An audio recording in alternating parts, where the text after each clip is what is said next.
अभिवादन स्वीकार करें कुलदीप का आडूबा सिंह से। आज हम रूनी सेक्टर 36 को बहुत गहराई से समझेंगे और जानेंगे कि क्या मेट्रो रूनी सेक्टर 36 से जाएगी? अगर नहीं, तो इसका क्या फर्क पड़ेगा? क्या हमें रूनी सेक्टर 36 में इन्वेस्ट करना चाहिए? क्या हमें 24 और 30 मीटर रोड पर जहां पर फेंसिंग हो चुकी है, जिसे कमर्शियल प्लॉट के नाम से जाना जाता है, पर कमर्शियल एक्टिविटी के लिए प्लॉट लेना चाहिए या नहीं? क्या C1 ब्लॉक में प्लॉट लेना चाहिए जहां पर शमशान घाट है? C3 ब्लॉक में हेलीपैड से कितना फर्क पड़ेगा? यहाँ पर क्या डेवलपमेंट है और क्या यहाँ पर कोई रहता है? इसकी कनेक्टिविटी कैसी है? क्या कोई अनऑथराइज्ड कॉलोनी या गांव रोनी सेक्टर 36 से लगता है? क्या यहाँ पर बेसिक फैसिलिटीज जैसे कि सीवर, इलेक्ट्रिसिटी, वाटर, रोड्स हैं या नहीं? इन सारी चीजों को गहराई से समझने के लिए सबसे पहले हम यहाँ की लोकेशन, पोजीशन और सिचुएशन को गहराई से समझना होगा। तो अगर हम इस सेक्टर की ये सारी बाउंड्रीज मान ले और ये कनेक्टिंग रोड्स, तो रोनी सेक्टर 36 अपने नॉर्थ साइड पर औचुंदी बवाना रोड से और दूसरी तरफ रोनी सेक्टर 35 से कनेक्टेड है। ईस्ट में ये सेक्टर 32 से कनेक्टेड है, साउथ में रिठाला रोड के दूसरी तरफ सेक्टर 37 से कनेक्टेड है और वेस्ट में यूईआर 2 से कनेक्टेड है और यूईआर 2 के दूसरी ओर अपकमिंग जोन को भी कनेक्ट करेगा। तो अब हमने इसकी लोकेशन, पोजीशन और सिचुएशन को समझ लिया है। आगे चलकर इसको हम बहुत गहराई से समझेंगे। तो अब आते हैं इसके प्रॉस और कॉन्स पर, या कहें इसकी अच्छाइयाँ और इसकी बुराइयों पर। तो सबसे पहले इस सेक्टर की बुराइयों की बात कर लेते हैं। पहला, no metro connectivity. Delhi metro अपने पिछले प्लान में रोनी सेक्टर 36 और 37 को कनेक्ट करती थी, पर अब इस सेक्टर को कनेक्ट नहीं करती, जो कि अपने पहले मेट्रो प्लान में रिठाला से चलकर रोनी सेक्टर 24, 25, दीप विहार, प्रलाप विहार, रोनी सेक्टर 31, 32, 36, 37 यूआर 2 को कनेक्ट करते हुए बरवाला, बवाला, नरेला की ओर जा रही थी। दूसरे प्लान में मेट्रो सेक्टर 31, 32, 36 और 37 की रेड लाइट से राइट होकर बरवाला, नरेला की ओर जा रही थी, पर अब नई सॉइल टेस्टिंग के हिसाब से यह रूट चेंज होकर रिठाला, रूनी sector 24, 25, Deep Vihar, Pralap Vihar, Pappu colony, Krishna colony, Krishna colony, Gupta colony, Shahbad dairy, Rohini sector 28, 30, 29, 34 और 35 को कनेक्ट करते हुए बवाना, नरेला, नाथुपुर और कुंडली की ओर जा रही है, जिससे भविष्य में सेक्टर मेट्रो कनेक्टिविटी को लूज करता हुआ नजर आएगा। दूसरा, रोनी सेक्टर 36 के सीवन पॉकेट में एक शमशान घाट है, जो कि एक्टिव है और ज्यादा चांसेस हैं कि वह वहां से नहीं हटेगा। Overpriced and minimal scope of investment.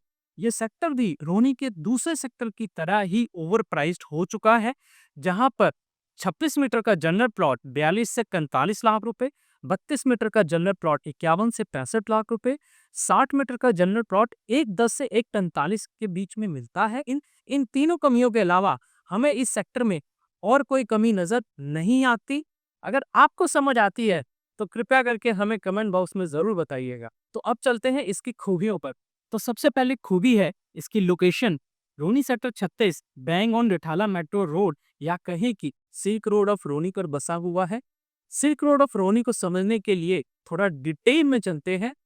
Silk road of रोनी एक मात्र ऐसी रोड है जो कि नेताजी सुभाष प्लेस से स्टार्ट होकर रोनी को 2 हाफ पार्ट्स में डिवाइड कर देती है और भविष्य में ये यूईआर 2 को पार करके जोन एन को भी 2 पार्ट्स में डिवाइड कर देगी और आगे जाकर हरियाणा को भी कनेक्ट कर देगी। तो हम ये कह सकते हैं कि रोनी सेक्टर 36 एक ऐसी रोड पर बसा है जो कि एक वेरी इंपॉर्टेंट रोड है हर एस्पेक्ट से। इस रोड पर हर 5 मिनट में रोनी सेक्टर 37 से आने वाली बसेस मिलती हैं, जो कि दिल्ली के इंटरनल पार्ट को कनेक्ट करती हैं। Direct connectivity to UVR 2।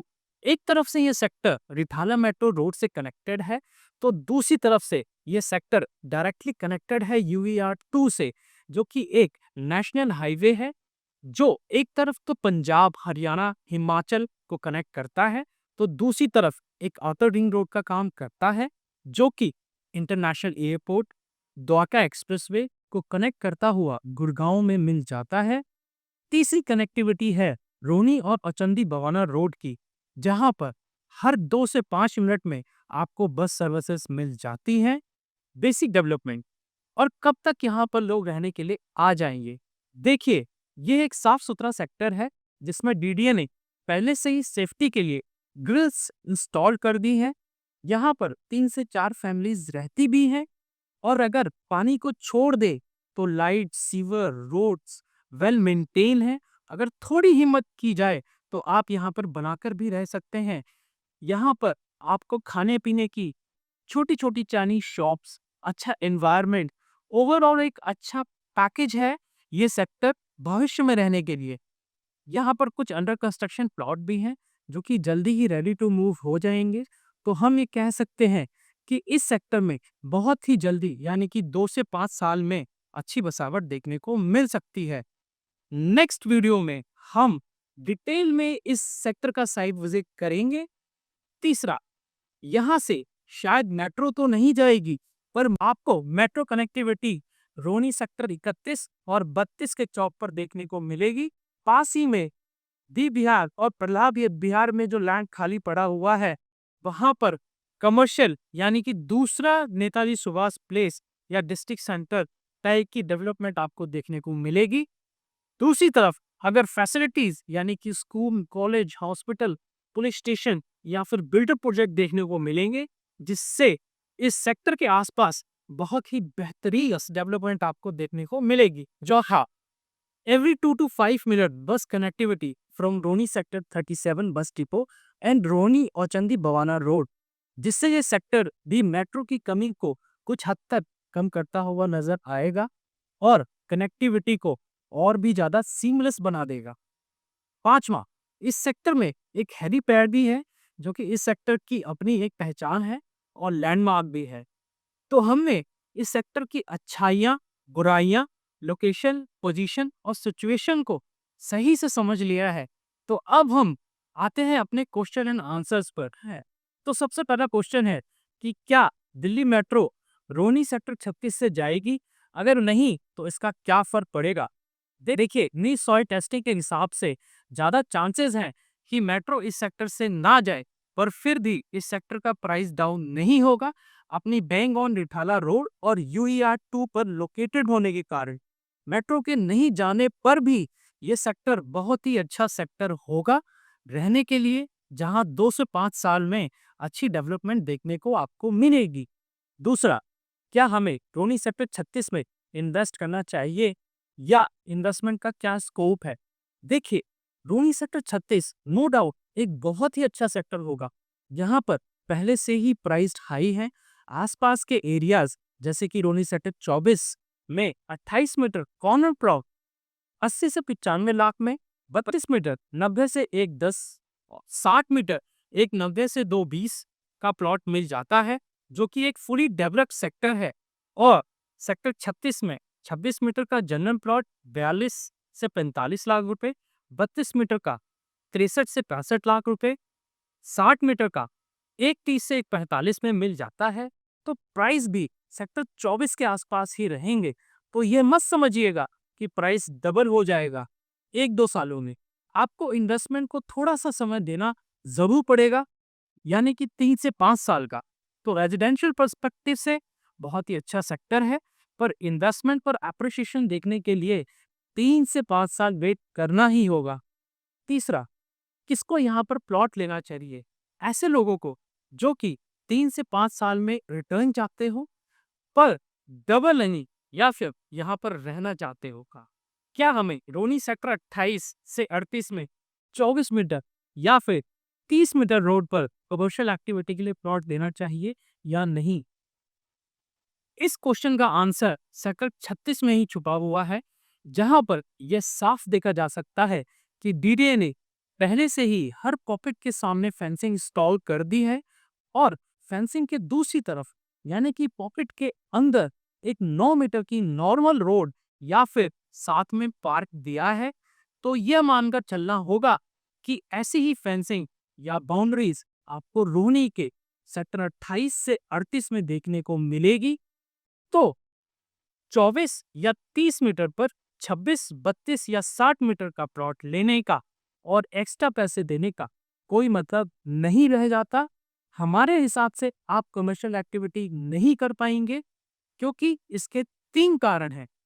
पहला, डीडीए आपको कमर्शियल एक्टिविटी नहीं करने देगा, क्योंकि डीडीए ने अलग से हर सेक्टर में कमर्शियल लैंड अलॉट की हुई है।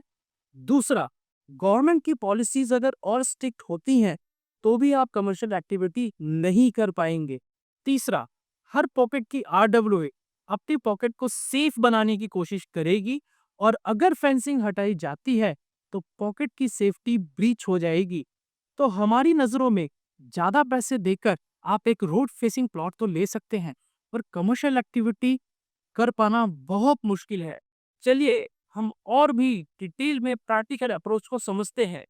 अगर आप इधर देखेंगे और इधर देखेंगे, पूरी तरह से यहाँ पे फेंसिंग कर रखी है, लेकिन अभी ग्रिल्स यहाँ से निकाल ली हैं चोरों ने।